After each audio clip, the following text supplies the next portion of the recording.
Right now I'm on the campus of Union College, which is in Schenectady, New York. It's raining right now, which always has an impact on a visit because it's kind of gray and cloudy and drizzly, but beautiful campus, and you can see the Knott Memorial behind me. That's a memorial to one of the longest serving presidents of the college, who was very much of a polyglot. He had a lot of different interests as an academic. But it was explained by the director of admission that sort of philosophy of this guy Knott is very much the philosophy of Union. Union's only about 2,100 students, but it has engineering, which makes it one of the smallest colleges in America that offers engineering. So technology is a big thing here. But I want to mention two things. First is that, like many other colleges, they have a freshman writing program called the Preceptorial, and this is a course that has research on it, but it is an introduction to college writing. That's very common on college campuses.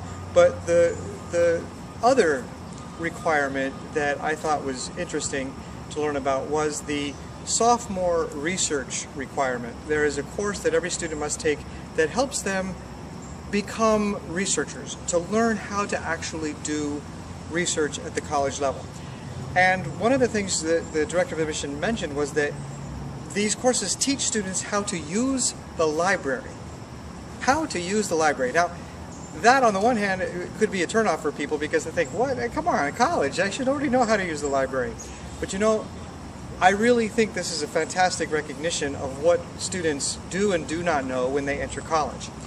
Students may know how to write. They may have a really good writing background.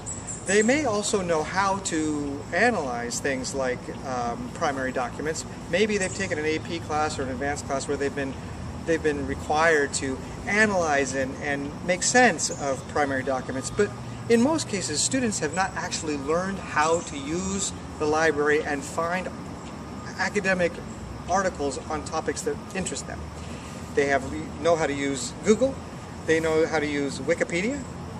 But how do you research academic journals and find, using things like keywords, those Boolean things? You know, Boolean is a little bit old-fashioned now with all the kinds of library sciences going on, but really learn how to find the information that they need in order to be good academics.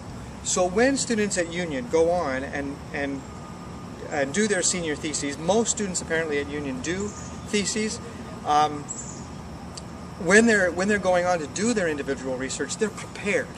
They have that support. It is not just assumed at Union that every student coming in has that experience. So while it was kind of funny when the admissions director was talking that we're going to teach you how to use the library, you know, I think some kids might be turned off by that and say, this is too elementary. I don't need to learn how to do that. But having been a professor myself and having at the introductory levels, having to put together seminars in the library so that I could teach my students how to do it, I am totally comfortable with the idea here at Union that they do need to teach these skills, and at Union they are doing it. So fantastic liberal arts college with strong engineering and an ethos that is very multidisciplinary and broad as well as deep. Certainly someplace you should consider if you want a liberal arts college.